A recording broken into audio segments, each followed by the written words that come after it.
Welcome to Country Squire Radio. I'm Bo. And I'm John David. JD. Hey, Bo. Good evening, man. Man, good evening to you, sir. How you doing this evening? You know, I'm doing fine. It's been kind of slow around the shop today. So, yeah, I've just been smoking a whole lot of tobacco. And, man, I'm wired. I'm just wired. Man, this is like a complete role reversal for us. Because typically I'm the one who comes in here like... Yeah, you're the one all gloomy, like, oh, I need to get amped up. Not And like, gloomy. You're not gloomy. Not but, gloomy. like, I'm just, yeah, man, I'm wide open, dude. My heart's pounding. I've had a lot of coffee. I've gotten a lot done today. Yeah, it's been great. Good. I'm glad to hear it. I will say this, for those of you who are tuning in, let me just double check really quick. I want to make sure that that you can see us. I think you can see us, but I like to double check to make sure you can. Important. Of course, you can always tweet into the show at Squire Radio while you're listening. We love getting your thoughts and then also your confirmations, especially whenever we struggle. Looks like we've got a good crew tonight here. Oh yeah, everybody's been part of all this. Okay, good. We are both up to the site. Isn't that something? Yep, good. All right, so we can jump back into it. Thank you. Sorry for the technical difficulties for the YouTube crowd, but as is tradition. Yes. Not really. We're getting started a little bit later than normal. But that's okay. Sometimes those things crop up. I just like when that happens, Bo, that, normally it's my fault, but this time it was your fault. Well, I don't want to point fingers or anything. But really, there is no fault, right? Everyone gets gold stars. Everyone gets A's. There are no stormy clouds anymore. It's all sunshine. Look, man, it was here's the deal. I was, as some of you know, if you tuned in last week, you heard me say I went out to Pittsburgh for this awesome thing that I was a part of. Yeah, that's right. And while out there, I was gone for an entire week almost. And of course, we do a couple of different shows. So I actually had a podcast I needed to record from my hotel room in Pittsburgh. I broke down all the equipment, brought it all with me. Fortunately, it all made its way back. However, not all of it made its way here tonight at first, but anyway. But it's here now. It's here now. So we're all good. And that hopefully means a great show. Tell us about the weather in Pittsburgh. Was it crazy when you were up there? Okay. I know down here in Mississippi, it gets like 2 pellets of sleet on the ground. And it's like, oh, close the schools. No one goes to work and all this kind of stuff. But no, I know up there they had some real issues, right? All right. So this was, it was beautiful. I have to say that it was beautiful, but it was cold. And of course, this was right during that whole blizzard 2016 that was going on. Yeah. It culminated at the very end with me getting stuck in the Pittsburgh airport for 2 days as I was trying to make my way home. I didn't know that. You did not? I thought that's terrible. It was rough, man. What a disaster. It was rough, but hey, you know what? I didn't have to drive, and that's what's important. I do want to give a little bit of a, apology. I do want to kind of state my apologies. I had plans to actually go out to, and I want to say this right, although I could be mispronouncing it, the Al-Gharairi. Where are you reading this? This is on our news. Allegheny. Thank you. The Allegheny Smoke Works that's in Pittsburgh. It's a pipe shop that a lot of people recommended to me. They even reached out to me via Twitter, and I was looking forward to going by there. And just with the weather being the way it was, I wasn't able to get out. Hopefully next time I'm in Pittsburgh, which I should be around maybe in about 6 months. So next time I'm out there, I'll definitely be checking it out. I really do want to say they are really awesome in terms of their customer service and just their outreach. So if y'all are in the Pittsburgh area, be sure to check them out. And hopefully I will be doing the same next time I'm in town. Fantastic. Yeah. That's now, great. While I was away, you actually had somebody come here. Man, it was so awesome. We've developed this pipe pilgrimage thing, and it's a deal now. There's actually a hashtag on Instagram. Let's be honest. It's incredible. We did not develop it organically developed from our CSR family. Yeah, I can't remember the first listener to use that term, but we should probably give that person a badge or something. We need to find that person, and they need at least a free box of Girl Scout cookies. Something, right. But yeah, this is the thing. We've had folks come miles and miles out of their way to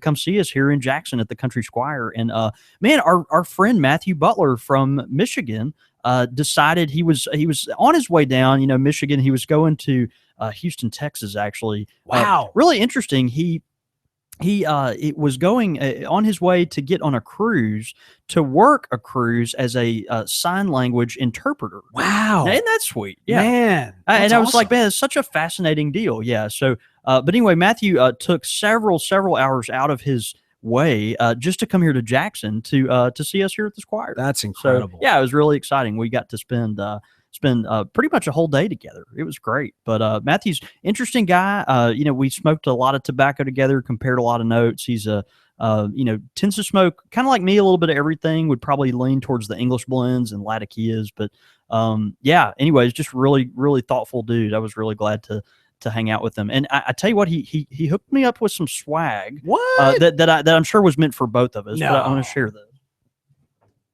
Matthew, dude. Matthew decided that he was going to be in the entrepreneurial spirit that he is. Yeah. He was going to open a shop, a store where he sells disc golf stuff. Now that's where you throw a frisbee at a tree, right?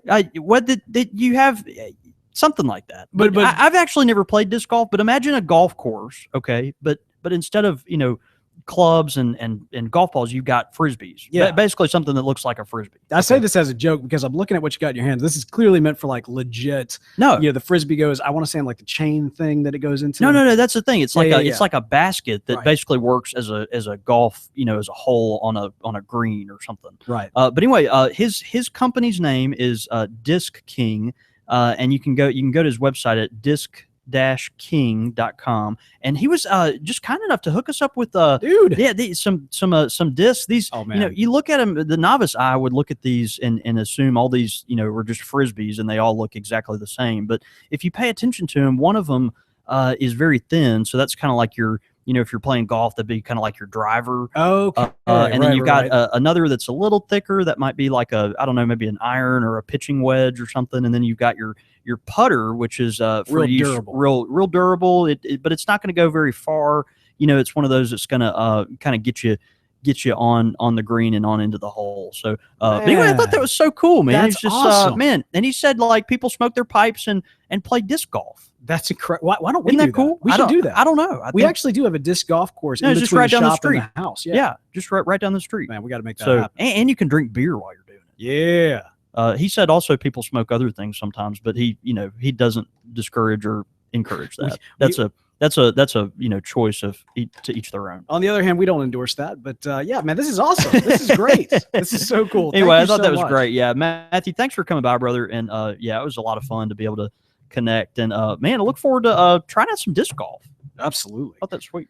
Well, great, man. Look, we got a great show for everybody tonight. We are talking about Blowfish pipe shapes. That's right. Now, from time to time, we like to take a look at different styles of pipes. We talked about briar and different things that make up Meerschaum and that sort of thing. We've talked about different stems. We've talked about different tools. And on occasion, we like to talk about various shapes. Pipe shapes as well. I think back to, when we did on the Bulldog pipe shape relatively recently. I think that's kind of still available on iTunes. But yeah, we may have done like the poker before too. That sounds about right. Either a poker or cherry wood, something like that. Yeah, I remember that coming around. But the Blowfish is a great one because we're talking about a very distinctive looking pipe. Yeah, that's right. And it's something that golly is really evolved, but it's also a bizarre shape. It's one of those that you can find a lot of different pipes that someone's going to call Blowfish. Are any of them going to have the same specs? No. And that kind of is the definition of a Blowfish. Like defining a Blowfish is almost like, defining the religious beliefs of humans. Are you saying that there's like a denomination for this pipe shape? There might be. No, but if there were, that denomination would be extremely fractured and confused. Fair enough. Kind of like the Presbyterian Church. I'm just kidding. Oh, don't you dare! Don't you dare! No, but it's this is a shape that's just got just a whole lot of character. And it's by virtue of what the goal of the pipe is in itself. So typically, if you're thinking of a Blowfish and you're listening to this podcast, obviously you're not looking at any visuals right now. But think of a pipe where the bowl is like a large ball, okay, and the ball is kind of squished in on both sides so that both sides of the ball are kind of flat. Obviously, your chamber will enter from the top. In most cases, we would like to think, and in the ball, of course, it's squished in on both sides, but the two circular parts that are squished in are going to not be symmetrical. So you might have one side that flares out a little more, or maybe one of the sides of the ball is a lot smaller than the other side. And the idea here is something that's probably pretty unique to this shape and for no other shape at all. But the idea of the Blowfish is that it was developed to showcase grain. Okay. Oh, really? Yeah. So with a lot of pipes, you always find, like, let's say you're smoking a brandy or a a Lavat or a billiard or whatever, and it's like, oh, that's got beautiful grain. Well, the idea with the Blowfish is that the whole point of the pipe shape is to follow the grain of the briar. Okay. Imagine a pipe that has perfect cross grain all along the top, all around the top of the bowl, the front of the bowl, and then the bottom.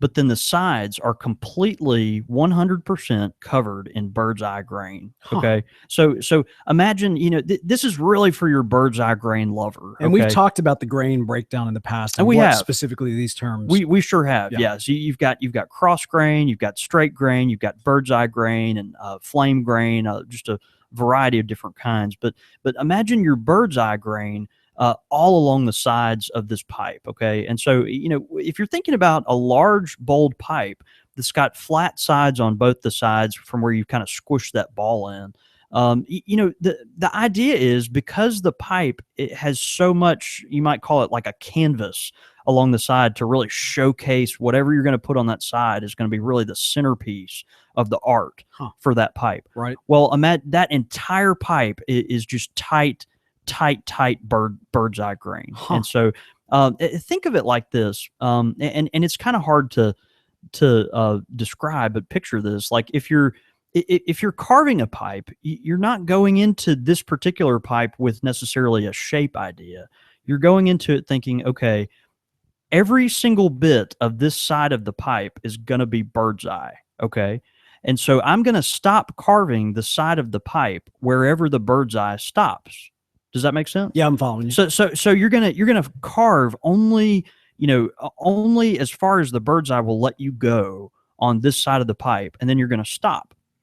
Now, what you'll notice on a lot of pipes, traditional shaped pipes, is that the sides will be kind of rounded into the top, right? Right. So you'll have like the side or the bottom of the pipe will kind of round into even if it's got a little panel to it, it might be kind of rounded into the side and then into the top. But with a Blowfish, you'll notice that there's always a hard edge there. There's always a hard line edge. One might even call it a fin. It could be called a fin. It could be the Blowfish. Do blowfishes have fins? Yeah. Yeah, they have fins. It's a fish. Yeah, right. So so it might be this a fin that line, that fin is gonna be what determines exactly where that bird's eye stops. And so a proper Blowfish, someone that's going to tell you what a purist Blowfish is going to be a Blowfish where the bird's eye is all up the side, but as soon as that bird's eye stops, you've got a line there. Right. Okay. It's a hard edge that is going to go over to the top, and at the top, it's going to be all cross grain. So think of all cross grain flanking the top of the bowl, the front of the bowl, and all underneath the bowl. But I'm telling that it sounds like, almost like the briar is defining the pipe. It is more than the carver. That's right. Is that universally the case, or is that just the origins of how the pipe? A purist is going to tell you that's how this developed. Now, okay. Lars Iversen, the famous Danish pipe maker who his pipes are worth thousands of dollars. This is someone that if you get your hands on one of his pipes, first you're lucky enough just to find one in the United States, but if you can, you're going to pay for it. But his goal in developing this shape was to do just that, to let the grain tell him where to go, and then follow that shape. And the whole idea is, if you find any cross grain on the side of the pipe, or if you find any bird's eye on the top of the pipe, then you've done it wrong. You've done it wrong. The idea is to have the whole top and bottom of the pipe completely cross grain. Now, I know I see you smiling there, because it's like how can you say something's wrong if it's such a bizarre thing anyway? It's like, well, but that's the idea. It makes me think of Bob Ross. Because you think about Bob Ross, and he's all just like, all right, there's like a what lives here? What lives here? Let's find this. Let's find this right here. And then, but he would always say, like, oh, we don't make mistakes. It's just happy little accidents. You know what I mean? So it's, I don't know. Of course, I guess the Bob Ross method of anything is more of like you as the creator define what's on the page in the world, and you kind of discover it as you go along. Whereas this, I mean, it really sounds like in order to be a purist, man, you got to let that briar own you a little bit. You do. You really do. And that's why no two Blowfish pipes are ever going to be the same. Another thing that's different about this pipe, because you're so sold out to following the map that the briar gives you. Did you like how I did that? I did like that. You like that? Yeah. Because you're so sold out to that, the drilling of the pipe actually comes last. And that's what's interesting. A lot of pipe carvers will actually drill their pipes, the air passageway, the mortise hole, and then the chamber hole. They'll actually drill that first and then kind of shape their pipe around that. But with the Blowfish, you're forced to do it last. And the idea is you don't know exactly where the briar is going to take you. You don't know where the grain's going to take you. And so now imagine you spent all this time shaping this exquisite block of briar, following the map that it's so subtly, leading you down. And then you have to drill it, which is one of the most dangerous parts of the whole carving process at the very end. That's nerve-wracking. Like that's awful. Like I would say make or break. I would literally could be break, and I would say some terrible things if that happened. I mean, awful things. Yeah. So anyway, that's kind of the idea with the Blowfish. Another thing with Blowfish pipes too is that curiously enough, they often will use Ebashon briar rather than plateau briar. You often think, just as pipe lay people would think, that the plateau briar, the ones that closest to the bark of the briar, are going to have the most exquisite grain, and often they do, particularly straight grain. But that ability to find that real, just solid bird's eye that stands out, and if the point of a Blowfish is really to showcase the bird's eye along the sides of your pipe, that you're going to find that typically more in those middle pieces of briar, the Ebashon. If you're not familiar with those terms, like you've got plateau that are closest to the top, and then the Ebashon, that's the lower part of the briar, but farther away from the bark. So anyway, that's just kind of part of it. All right, but so the Blowfish, at least from my experience, they always seem to be very large pipes. Yeah, that's right. That's right. They're always going to be large, and because the grain always has to be so ridiculous, so you've got ridiculous grain, extremely large pipe in most cases.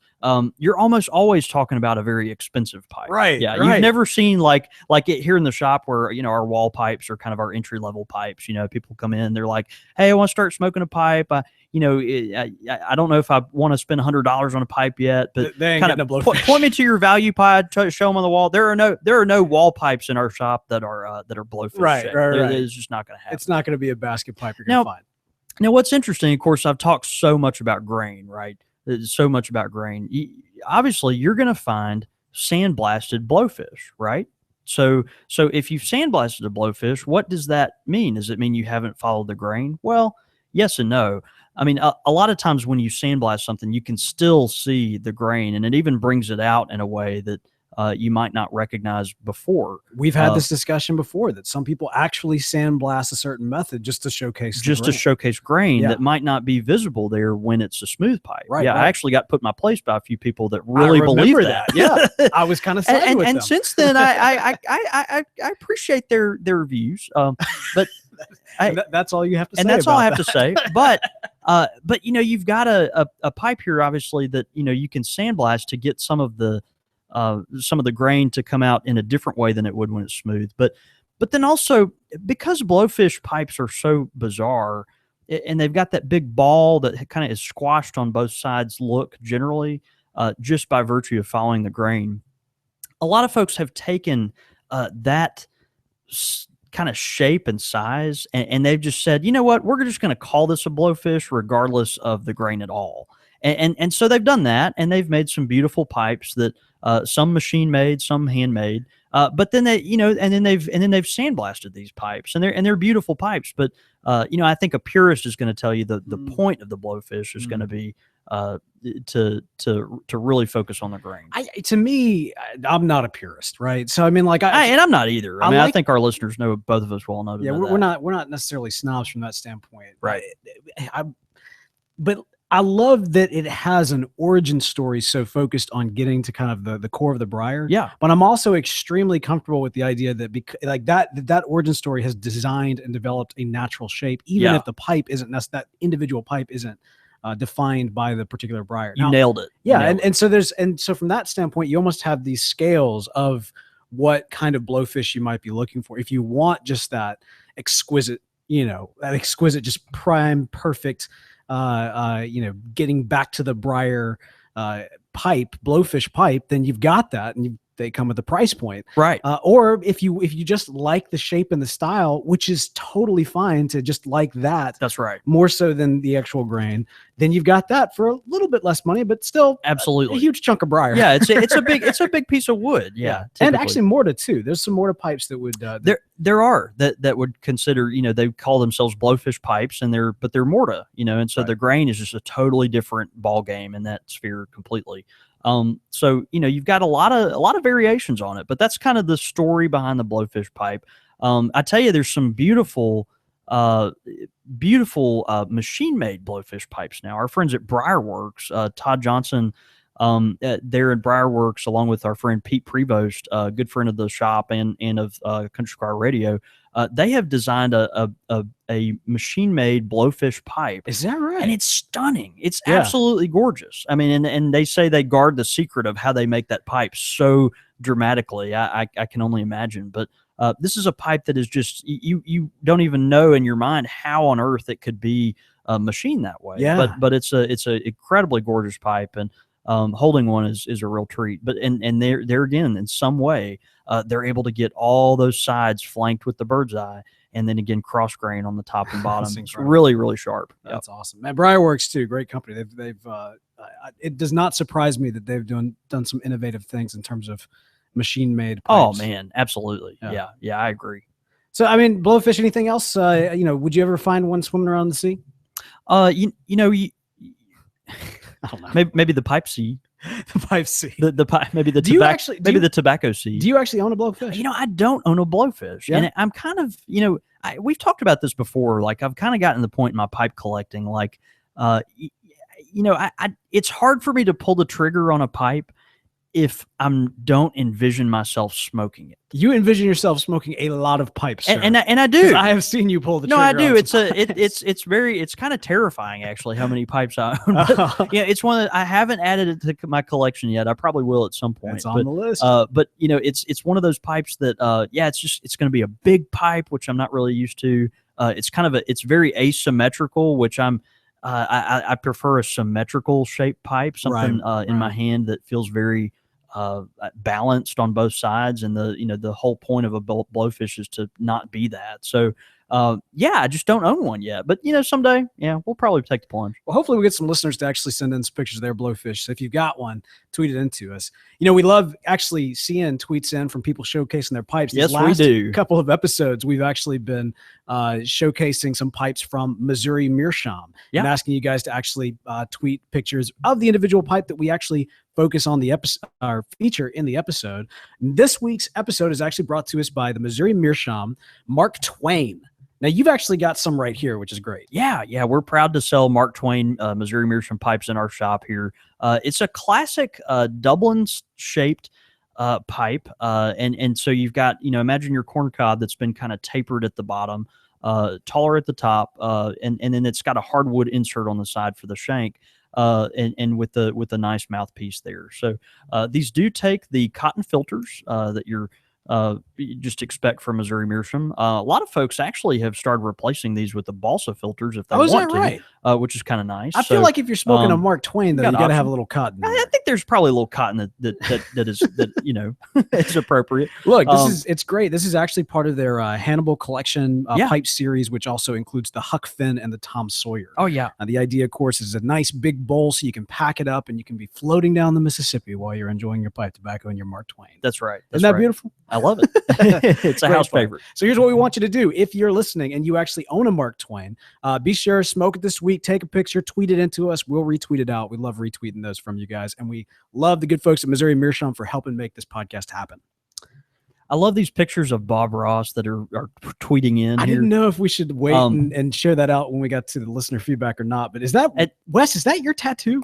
It's outstanding. Is that your tattoo, Wes? There's a happy little tree in that pipe. Hey, I could see that being Wes's tattoo. I mean, I'm not judging. No, I'm not judging at all. I want to give props where props is due. Yeah, it's impressive. Yeah. Did you retweet it? I didn't. I don't know if tobacco is what's in that. Exactly. That's why I didn't retweet it either. That's why I didn't retweet it either. There's something coming out of the bowl, and it looks.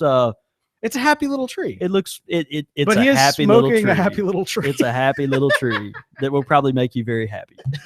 Oh my gosh, that's not going in the podcast, but it is going on the YouTube channel. That's right. YouTube exclusive, right there. All right, let me pull up the show notes after that. Pipe question of the week this week is brought to us by Orlick Golden Slice. Where's my ow? Ow! There it is.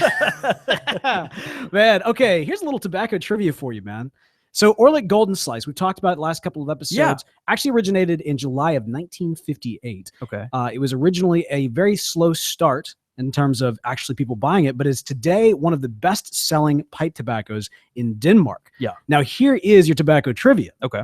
If that wasn't enough for you. Over in Denmark, they actually call it Red Orlick.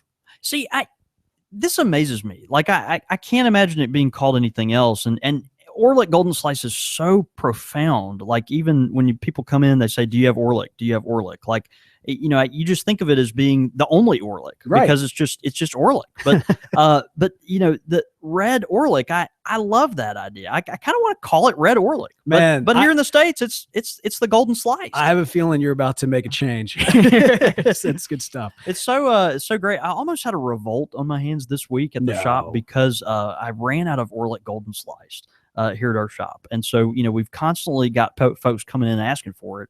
And I ran out. And so I was lucky enough today on a small shipment to get 3 tins in, and the seas were calmed. So that's good. The little Orlick hungry fishes were fed. I love it. That's so good. Pipe question this week is actually from our good friend Morton Sendevi.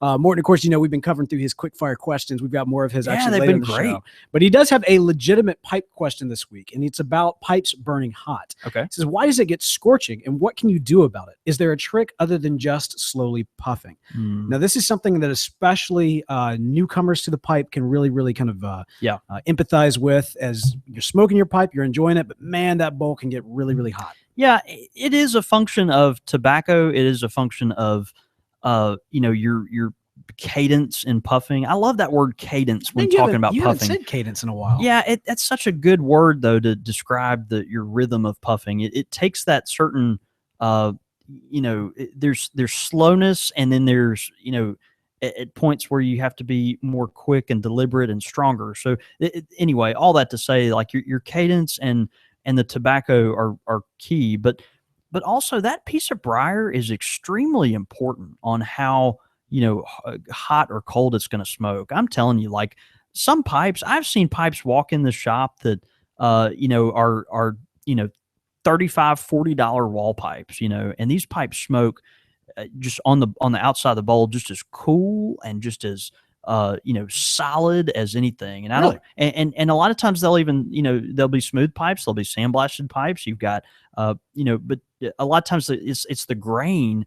You know, my theory on that is the grain is so tight, and so good in certain areas that it's just providing a really, well ventilated pipe there. And then on the flip side of that, I've had folks buy, you know, literally $400 pipes that you cannot touch the outside of them while they're smoking. Now they might smoke coolly on your tongue, but you know, it's like the eye of a stove when you're touch the outside of a pipe is that hot. And so, you know, a lot of it is just due to the nature of the briar, and you can't get around that. And unfortunately, you don't really know that on the front end of purchasing a pipe. Right. So you've really heated it up. You don't know exactly how hot it's going to get. You don't, you know, and so I'm honestly, like, if you have a good experience with a carver or with a pipe manufacturer, you want to keep going back to them. But, you know, and then there are other companies, you know, you've tried some of their pipes and man, their pipes just smoke kind of hot, yeah. you know, and I don't know if that's a function of they don't age it as long, so it doesn't dry out as much, or maybe their source of briar, you know, the grain isn't quite as tight or, you know, secure in certain areas, or I don't know, but yeah, it's not just a function of your rhythm and the tobacco. A lot of it has to do just with the briar, and you won't be able to fix that with the pipe. So don't get frustrated if that's the case. I will say, you know, pipes can smoke cooler over time. There's something about building a cake in a pipe. We always compare it to like a cast iron skillet, like seasoning a cast iron skillet. And here in the South, a lot of folks cook with these stovetop, even in the oven, you know, whatever. They're just so versatile. But that's a piece of equipment that gets better as you use it. It's something that, you know, as it's seasoned, it just gets better. It just cooks better. And your pipe can get that way too. Sure. Obviously it can. I mean, we talk about breaking in a pipe, but in my experience is a pipe can smoke cooler over time too. So stick with the pipe. If it doesn't have enough cake, build some more cake in it. Try to, you know, get an even cake, build it with something that you really know is going to stick on there really well, and just give it some time and see if it does better. But yeah, you know, I think I've got a church warden pipe that's a really tiny bowl, little acorn. Yeah. And you know, it's a small enough bowl that it's not something that I normally smoke, like, you know, for hours on end at all. But generally, it is going to get hot pretty quick. Yeah. And so the beautiful thing though is, since it's a church warden, I almost never hold it by the bowl. You know, like I do it first, but then after that, you just kind of grab it by the stem. And that's the nice part of a long stem pipe, is that you have that option, right? Like even, you know, if you're a longtime listener of the show, you know, I'm a sucker for Savinelli Bing's favorite. Like I'm just a sucker for one. Like I'm just always, it's very hard to catch me out and about without one close to me. I love a Bing's favorite pipe. But you know, you think of a Bing's favorite pipe, it's a small frame pipe, and the walls of the bowl tend to be kind of thin. Now, I think on average it smokes very coolly, but there are those times when maybe you've puffed it a lot to, you know, get it stoked up, or you know, or maybe it is a hotter tobacco that you're smoking, and the bowl will get hot. But there's something about that long stem and shank on a Bing's favorite where, you know, you can just grab it right there on the shank, and it's just really easy. Yeah. So with smaller pipes, though, sometimes you don't have that. Luxury. So yeah, anyway, don't get too frustrated. It's not just the tobacco and your rhythm. It could be the pipe. Great question, Morton. And if you've got a pipe question of the week, send it in to us, csr@podastery.com. All right, man, we got some quick fire questions. Man, bring them. Dude, carrying on, Morton, man. So not only did he provide our pipe question of the week, of course, we've been rocking through this epically long list. I think we will probably knock it out like between this episode and no, we got 2 more episodes between this episode and like April. Yeah. Yeah. No. I think we'll be able to finish it mid-February, but here we go. You ready for this? Yeah, bring it. Fancy tamper. What did I say? Tapper? You did. Got to tap that ash. You do have to tap that. You have to tamp that ash. You have to tamp the ash. Tamp the ash. It's very important. Fancy tamper or check tamper? What is a check tamper? Okay, a check tamper, Bo. I'm gonna grab one. Hold on. Ooh. This is a check tool. Okay. Now you've probably seen these, like, yeah. I mean, people, you know, serious pipe smokers, you know, buy these by the dozen, and then, you know, go on to lose them by the handful, and so you're just constantly replacing them. But a check tool is this 3-way tool that, you know, obviously has your tamp, your pick, and your spoon. It's called a check tool. I never knew that. Well, a lot of folks don't know, but if you'll see on the side, it says "Made in Czech Republic," and these were actually, you know, began in the Czech Republic, and that's how they became known as a check tool. Very good. And man. So, yeah, that's what they're called. A lot of folks don't know that; they'll just call them a 3-way tool. But anyway, so if the question is fancy tamper or check tool, I have to go with a check tool, and I'm gonna be real honest. Like, I abuse these things. I lose them all the time, and this one is so versatile. Like, it's kind of like you know, we talk about like, you know, really durable stuff like a Nokia cell phone. Like, yeah, like you could run over one with a bus and sure. like it would still work. Like, like that's your check tool. Like, you're just not going to hurt it. I love it. That's good. Yeah. So I have to go with check tool. I'm going to go with you on that one. Mostly because I've got some fancy tampers, but One of them was destroyed by my dog. And, see, there you go. And like, the other one, I'm almost too scared to ever take it out of the house for fear of losing it. So yeah, I'm with you on that one. Check tool. Lion or tiger? Lion. What about a liger? Ooh. Is that an option? Ooh. Ooh. I have to go with tiger. I mean, I'm sorry, lion. I've just given you 3 answers, Bo, to one question. Yeah, lion's good. Lion's more regal, right? I kind of like the lion. Yeah. But we got the Jackson State Tigers. I feel like I got to go for the Tigers for the hometown team. Okay. Yeah, cool. Leftover pizza, hot or cold? Now this is specifically leftover pizza. Okay. Leftover pizza, hotter. I have to go with cold. There are certain times you want something hot and all you've got is that leftover pizza, so you warm the pizza up. But I'm telling you, for breakfast, cold leftover pizza. Cold leftover, especially if it's ham and pineapple. Oh, the Hawaiian pizza. Dude. Yeah. That is like the best day after pizza. Yeah. That's like a casserole. Yes. I'm with stupid or I am stupid. Be careful. I'm with stupid, Bo. So am I. We need those shirts that like point to the other person. Right. And that'd be great. And then finally, life of pie or slice of pie. Oh, give me the slice. That's good. Give me the slice of pie. I never saw Life of Pi. I didn't either. Or read the book. Was that movie? I remember watching the Oscars that year, and every time they brought up this movie, there was this I think it was like an Indian kid in a canoe with the lion, tiger, and that's all I know about that movie is that there's an Indian kid in a canoe with a tiger, threesome, and that's literally all I know about it. Yeah, that's that. No plot at all. No, this is just floating around the world dude in a boat with a tiger. Yeah, with a tiger, forever. Right. And it seems like a cool premise. Sounds riveting. What kind of pie are we talking about?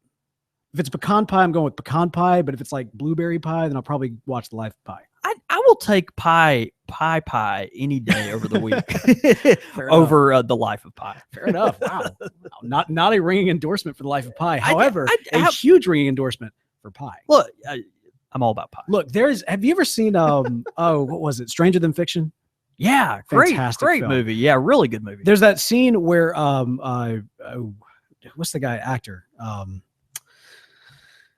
Will Ferrell. Will Ferrell says to the professor, and he's like, who on earth would choose pancakes over life? He's saying talking about this choice of, continue to live your life or eat pancakes. Okay. So who on earth would choose to eat pancakes instead of living their life?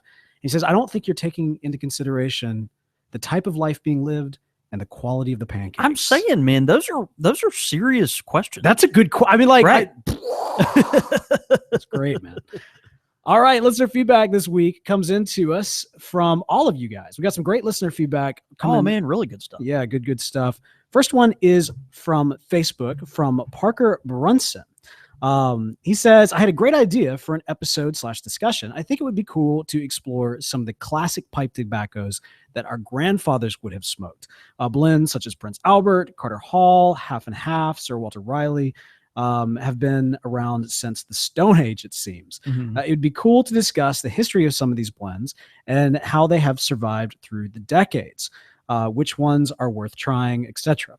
Personally, my grandfather smoked Prince Albert, and I have always wanted to learn more about that particular blend. Man, great idea. Parker, great idea. Yeah, we have a lot of folks that, they still smoke these blends. I mean, these are drugstore, over-the-counter blends that, just have their niche followings. It's almost like a Pabst Blue Ribbon or something. Right. Like, you go to the bar and all the beers are $6, but you're broke. And so you're like, man, give me a PBR, but that's not me. You just wouldn't drink beer.